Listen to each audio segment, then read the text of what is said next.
tapping of feet, noise, tapping of desk, just anything like that. I like quiet, so I sometimes work with headphones in.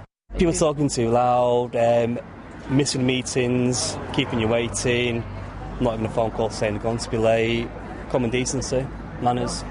Total jargon, yeah. I mean, it's the whole language invented to sort of put you off your game in a way. It's completely exclusive, and I don't even think half the management know what they're talking about. There was no daylight, and you are penned in with individuals talking about X Factor, diets. I think this kind of constant striving for kind of some kind of nebulous achievement, and it's all in very vague words and very imprecise about what you're supposed to be doing, rather than something more specific.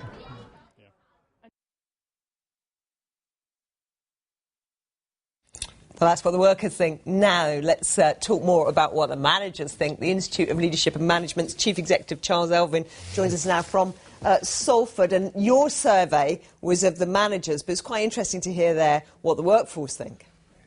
Absolutely. We talked to over 2,000 managers, but managers are part of the workforce too, and their obligation is to try and address some of these issues and to make sure that they have those challenges that they've got, the things that annoy people, are addressed, that they're resolved, that people can and air their grievances properly. So it's very important for managers to understand what people don't like, but also managers don't like a lot of this stuff as well.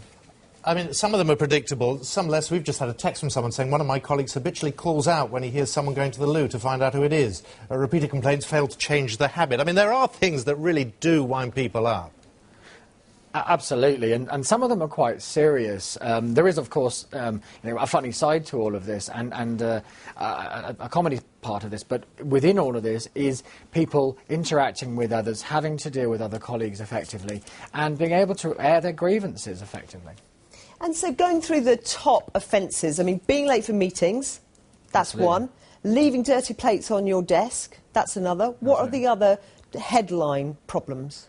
I think, in addition to those, the age-old issue about people having smoking breaks when people who don't smoke obviously don't have those kind of breaks. Consideration for others in terms of having noisy mobile phones on desks, not clearing things away, using management jargon, and it was raised by some of the people you commented on. That also is very alienating. It's not really necessary. It doesn't mean a great deal. And it's frustrating and annoying for a lot of people. Another one we've heard about is people who come into work with colds, sneezing, coughing everywhere, saying they don't feel well. Does that feature in yours?